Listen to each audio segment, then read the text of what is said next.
Hi YouTube. So, I have a few things that I want to say, and I've written most of it down, well, typed it down on my computer screen, because I think that it's the only way to get my point across in a way that's going to make much sense and fit into a 10-minute video, because I tend to be a bit of a scatterbrain and just say things. So I'm not going to try and explain what I'm about to say, because hopefully it will do the job for itself. And here goes. I've never ever said that other people cannot have an opinion which is not identical to mine. However, I find it hard to understand and more so to accept how people can be so cold and unyielding about a book because of flaws in logic in the story when that book is fictional. Vampires aren't real, so Stephanie could have told us that they sprout purple udders when they're made to drink milk, and we would have had to accept that because she wrote it. We didn't.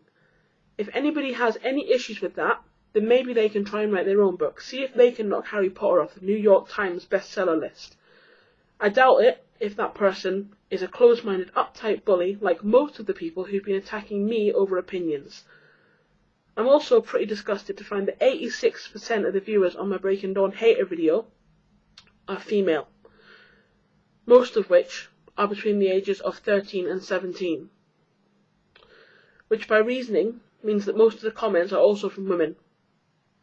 I hope that you will one day attacked the way I have been, and I hope that you can deal with it the way I have. I don't think you'll be able to, because I don't believe that many people could deal with this level of abuse and calmly keep going the way I have, unless you've had experience in dealing with bullying before. In short, please don't give what you don't want back, what you couldn't take back. I've been ruthless in my opinions in all of my videos, and I said things that some of you have taken personally. Most of the time I expected this to happen, which I'm not sorry for. I give what I get, and it comes right back to me. But in this chain, my voice is heard, and that makes it all worthwhile. So maybe you could think twice before you call me a hypocrite. A majority of my responses and comments are from people who wish to tell me that I'm wrong to love the franchise the way I do. And as far as I can tell, the main argument is this. Apparently, I shouldn't like Twilight because it's written for teenagers, and I should have better things to do with my time than obsess over what some people feel is a poorly written book, apparently written only to fulfill teenage emo girl fantasies.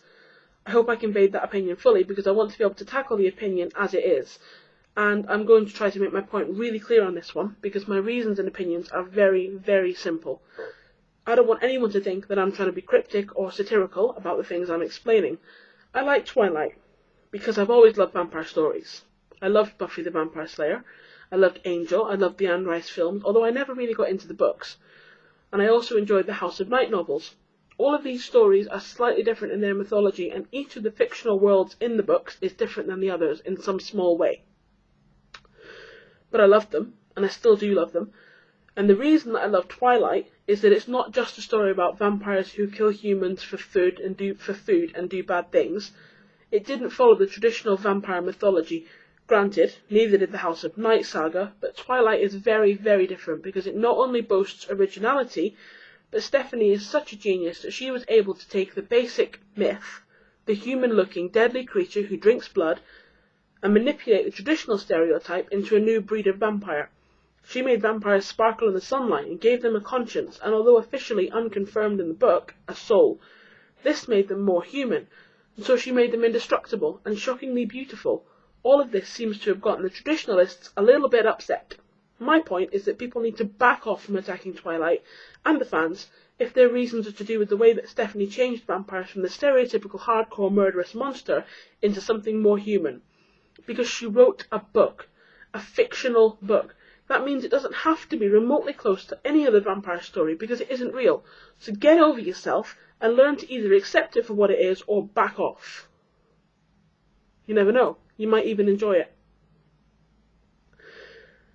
Another popular argument is that Edward is controlling and Twilight is wrong because it supposedly encourages young girls to allow men to control them.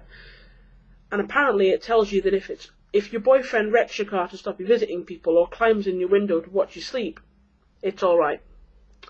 My argument with this is in two parts. The first part is more or less me laughing out loud whenever I think too much about it, because if any of you really think that the fangirls are going to refrain from calling the police or from dumping their boyfriend, and getting restraining order, if you did do any of those things, you're more stupid than I originally thought. For a start, the book is fictional. Every Twilight fan knows that. A lot of them, like me, have trouble coping with life sometimes, and it helps to bury your head in a perfect world for a while, to forget how utterly shitty life really can be sometimes, and wish that you could just have the happily ever after that Bella gets. In the same way that some people religiously buy a lottery ticket every week, it's a dream. One that you know is never going to come true, but what does imagination exist for if not to imagine a perfect life for yourself to help you get through the one that you have? The second part is that it doesn't matter. It makes no difference because it's not real. You're more than just happy to jump on the bandwagon and attack us for being stupid fangirls, when in reality you just haven't thought the argument. You just haven't thought the argument through and simply wanted to act tough and try and put us down. The whole Edward is controlling argument is multi-sided. Everyone seems to ignore one important fact. Bella lets Edward control her to an extent, but this happens in a world where vampires exist and humans suck blood. Don't think for a second that we believe that it's all real. We love it because it's exciting and different, and yeah, because Edward's hot in our imaginations. I hope I made my point clearly, and I hope that it all got across the way that I meant it to. I was reading, so I'm sorry if it looked like I was, because I was. And if any of you would like to post a video response or leave me a comment or send me a message, I'll be more than happy to respond to as many of them as I can.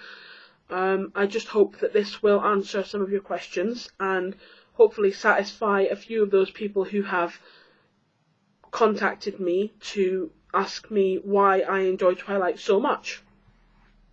I hope it makes sense, and yeah, bye.